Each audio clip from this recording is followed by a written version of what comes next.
Hello everyone, welcome back to my YouTube channel. आज हम continue करेंगे एक्सरसाइज 3.1 का क्वेश्चन नंबर 2। तो चलो स्टार्ट करें। Organize the following marks in a class assessment in a tabular form. Tabular form का मतलब है जो भी आपको डाटा दिया गया है उसको एक टेबल में अरेंज करना है। तो हम एक टेबल में अरेंज करेंगे क्योंकि ये क्या है, मार्क्स हैं। तो हमने पहले लिखा मार्क्स, फिर लिखा टेली मार्क्स। अब टेली मार्क्स का क्या यूज़ है अभी हम आप बताएंगे। एंड लिखा फ्रीक्वेंसी, फ्रीक्वेंसी यानी टोटल नंबर ऑफ कितने कितने मार्क्स आए हैं।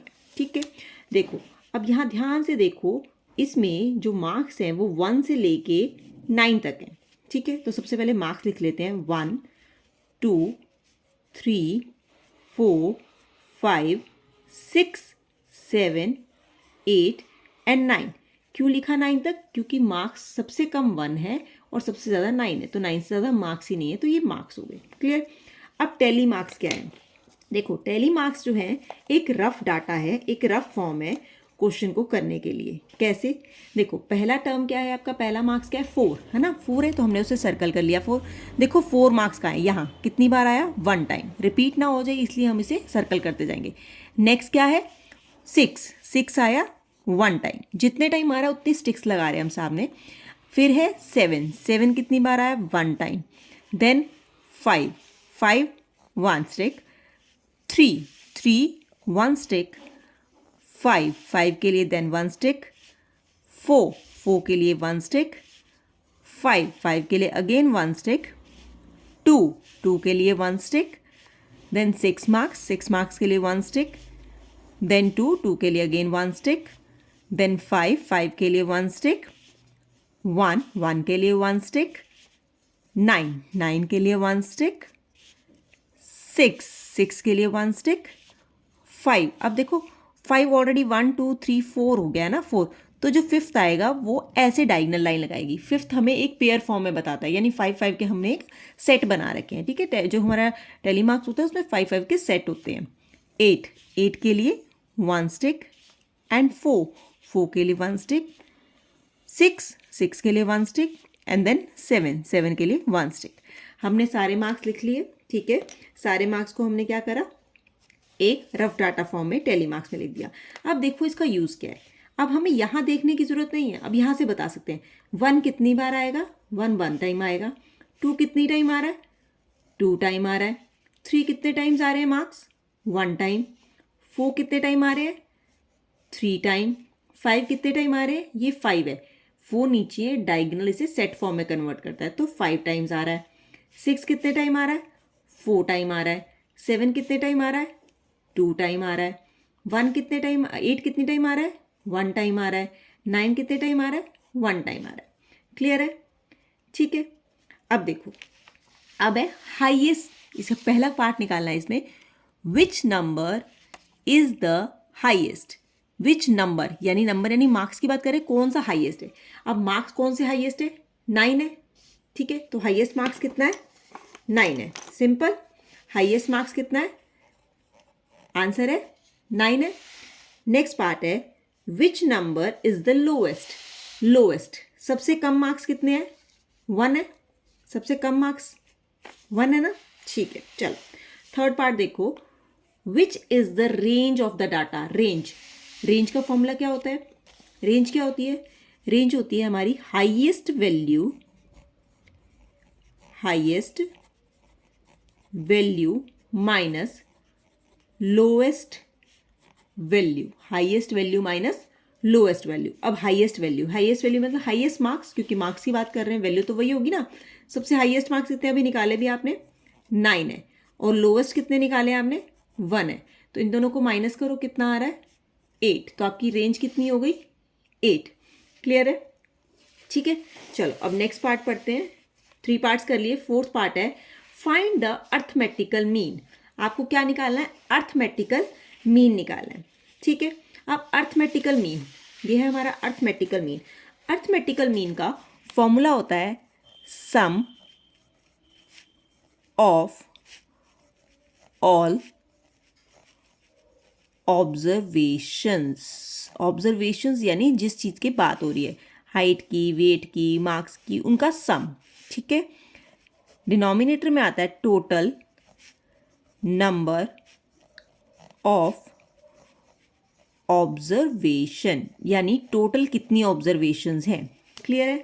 कहने का मतलब क्या है, ये हमारी ऑब्जर्वेशंस है ना, यही ऑब्जर्वेशंस है, ये मार्क्स है, इनका सम यहाँ लिखना है, और ये कितने हैं काउंट करके वो नीचे लिखना है। क्लियर है? अब देखो, हमें सम निकालने के लिए इस डाटा को देखने की जरूरत, आप इससे करना चाहो इससे कर लो, या हमने जो टेबल बनाई है उसके थ्रू कर लो। अब टेबल के थ्रू कैसे करते हैं वो देखो, टेबल के थ्रू कैसे करना है। ठीक है, अब है क्वेश्चन में सम ऑफ ऑब्जर्वेशंस।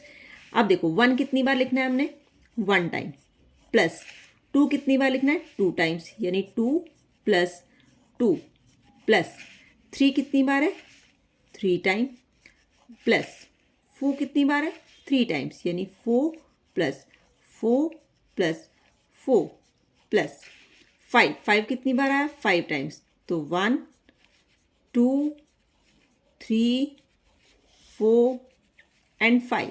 ठीक है, अब 6 कितनी बार आ रहा है, 4 टाइम्स, यानी 6 + 6 + 6 + 6।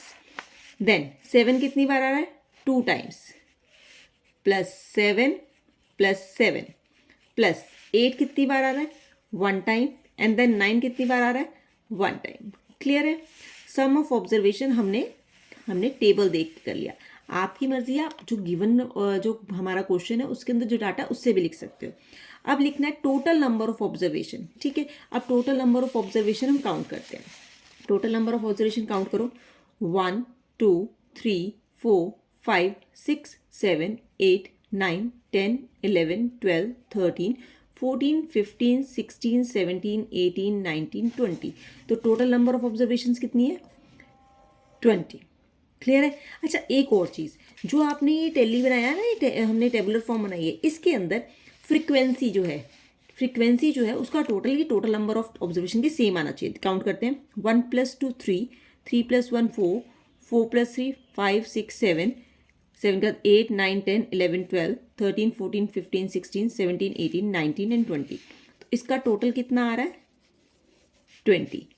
ठीक है, तो ये टोटल जो है ये इक्वल आना चाहिए हमारी नंबर ऑफ ऑब्जर्वेशन के बराबर। क्लियर है? अब इसको ऐड करते हैं। ऐड करने के बहुत सारे फॉर्म हैं। ठीक है, आप कैसे भी ऐड कर सकते हो, हम थोड़ा इजी फॉर्म बनाते हैं। जैसे 1 टाइम है, 1, 2 कितनी टाइम है, 2 टाइम, तो 2 2 ज़ा 4, प्लस 3 1 टाइम है, 3, प्लस 4 कितनी टाइम है, 3 टाइम, तो 4 3 ज़ा 12, प्लस 5 कितनी टाइम है, 5 टाइम, तो 5 5 ज़ा 25, प्लस 6 कितनी टाइम है, 4 टाइम, तो 6 4 ज़ा 24, प्लस 7 कितने टाइम है, 2 टाइम, यानी 14, प्लस एंड 8 और 9 को ऐड करो तो 8 16 एंड 1 17। ठीक है, आप इसको साइड पे ऐड करते हैं हम। देखो, ये हो गया 5 + 3 8 है ना, 8 12 एंड 8 12 + 8 20 20 25 ऐड करेंगे, 25 ऐड किया, कितना आया, 45 45 में 24 ऐड करेंगे, प्लस कितना आ रहा है, 9 एंड 6 69, एंड देन 14 ऐड करेंगे, 14, ये आ गया 9 3 13 1 7 एंड 8, देन 17 ऐड करो, 7 + 3 10 एंड 1 9 एंड 1 10, तो कितना आया टोटल, 100। तो हमारा क्या होगा, 100 आ गया सम, अपॉन नीचे आया 20। आप 20 कटिंग करते हैं ऐसे टू फाइंड द आंसर, तो 25 ज़ा 100, तो आपका आंसर कितना आया, 100। क्लियर है? तो आपको ये फॉर्मूला याद रखना है, कभी भी अर्थमेटिकल मीन निकालना है, sum of all the observation divide by total number of observation. ठीक है, ऑब्जर्वेशन क्या है, जिसकी चीज़ के बारे में बात की है। जैसे इस क्वेश्चन में हमारे पास मार्क्स की बात की थी, तो इसका मतलब हमने सम ऑफ द मार्क्स किया है। क्लियर है? रेंज क्या होती है, highest value minus lowest value होती है। क्लियर? तो इस वीडियो में बस इतना ही। नेक्स्ट वीडियो में करेंगे हम नेक्स्ट क्वेश्चन।